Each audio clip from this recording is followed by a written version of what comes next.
semoga Allah kita semua diberikan kemudahan dalam segala sesuatu. Di sini saya akan mencoba mempresentasikan tentang ilmu jiwa. Dan di sini saya mendapatkan judul tentang pendidikan akhlak moral dan jiwa.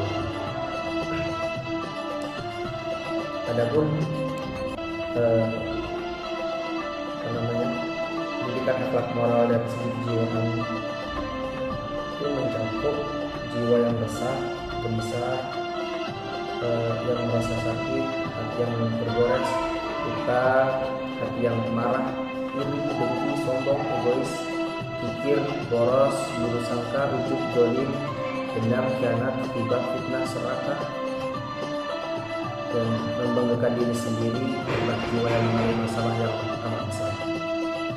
Dan juga bagikan perahu, bila perahu itu terlalu banyak muatan, maka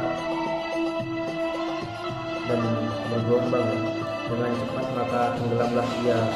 Untuk manusia jika dimuati banyak kesalahan, dosa, noda, dan bercak-bercak maksiat, maka di kaum semasa biasa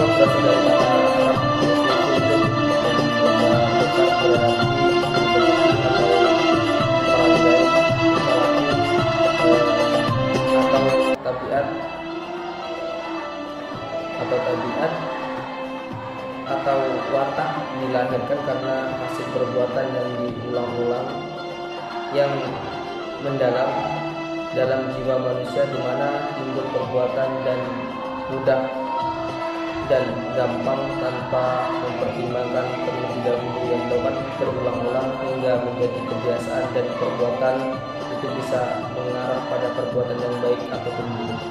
Dan Rasulullah SAW bersabda, yang artinya orang mukmin yang sempurna imannya adalah yang paling baik akhlaknya. Adapun menurut Imam Al-Ghazali mengatakan akhlak adalah sifat yang tertanam dalam jiwa yang menimbulkan perbuatan-perbuatan dengan gampang dan mudah tanpa memerlukan pemikiran dan pertimbangan. Sedangkan menurut para ahli dasar akhlak itu adalah adat kebiasaan yang harus dinilai dengan norma-norma yang ada dalam Al-Quran dan Sunnah maupun hadis. Dan di sini ada pengertian etika.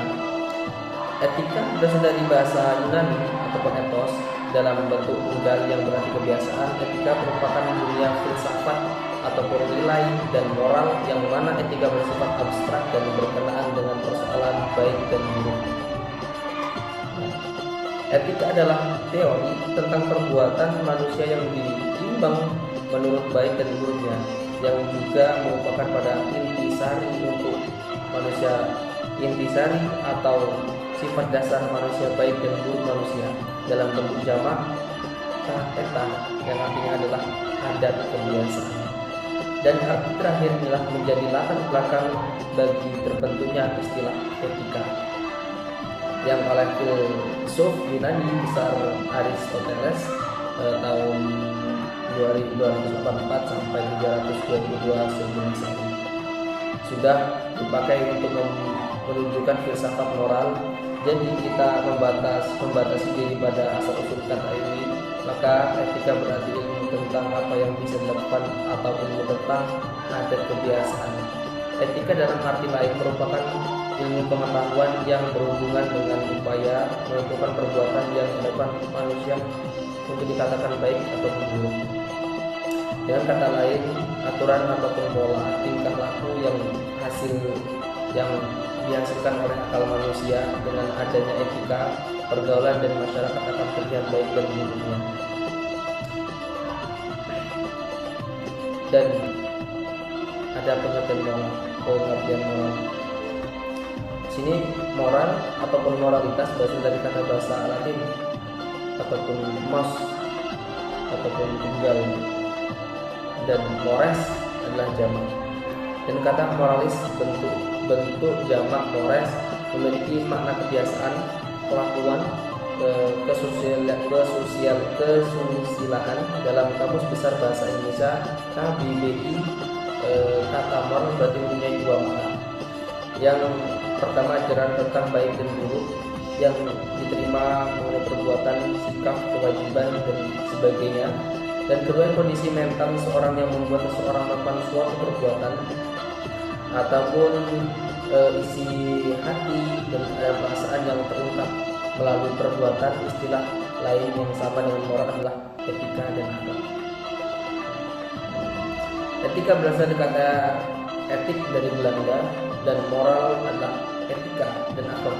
Etika berasal dari kata Belanda ya, etis dari Inggris, dan etos dari Yunani, yang berarti kebiasaan, kelakuan. Akhlak berasal dari kata Arab khuluq, jamak dari khuluqun. Menurut Lughat diartikan sebagai budi pekerti ataupun merangkai tingkah laku atau tabiat. Dalam bahasa Indonesia, budi pekerti merupakan kata majmuk berasal dari kata budi dan pekerti. Adapun dalil-dalil akhlak, dalam Al-Quran terdapat beberapa ayat yang di dalamnya terkandung nilai-nilai akhlak, atau bahkan secara umum Al-Quran itu sendiri adalah akhlak dalam arti pakaian, cara kita hidup, berpikir dan berbuat, serta berinteraksi ataupun berkomunikasi dengan baik dengan khaliknya maupun dengan sesama ataupun dengan makhluknya. Dan Allah Subhanahu wa Ta'ala berfirman yang artinya, padahal mereka tidak disuruh kecuali supaya menyembah Allah, memurnikan ketaatan kepadanya dalam menjalankan agama yang lurus, jauh dari syirik ataupun sesat, dan supaya mereka mendirikan sholat dan menunaikan zakat. Dan yang demikian itulah agama yang lurus. Al-Quran surat Al-Baqarah surat ayat 98.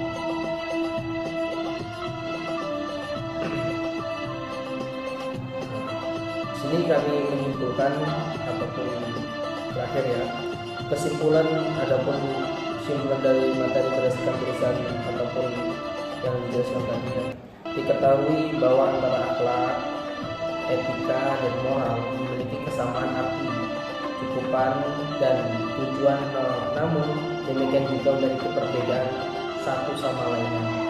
Dalam perspektif Islam, akhlak dan tasawuf sangat berkaitan erat karena sesama bertujuan untuk mendekatkan diri kepada Allah Subhanahu wa Ta'ala, serta dapat yang disimpulkan halnya itu untuk mendekatkan diri kepada Allah Subhanahu wa Ta'ala, serta dapat pula disimpulkan hal yaitu bahwa akhlak, etika dan moral adalah suatu disiplin ilmu yang membicarakan tentang persoalan baik dan buruk.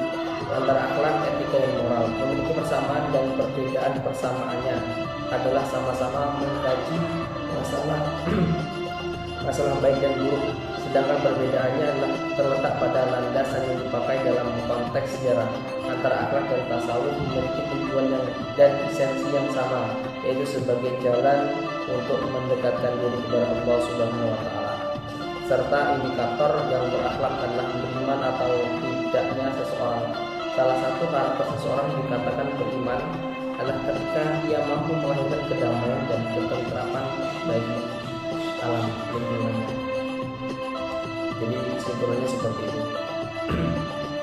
Jadi etika dan moral dan akhlak itu saling bersinambung, namun tidak mungkin kesimpulan ataupun materi dari saya cukup sekian, ataupun tugas dari saya cukup sekian. Bila ada kekurangan saya mohon maaf. Wassalamualaikum. Saya akhiri wabillahi taufiq wal hidayah. Assalamualaikum warahmatullahi wabarakatuh.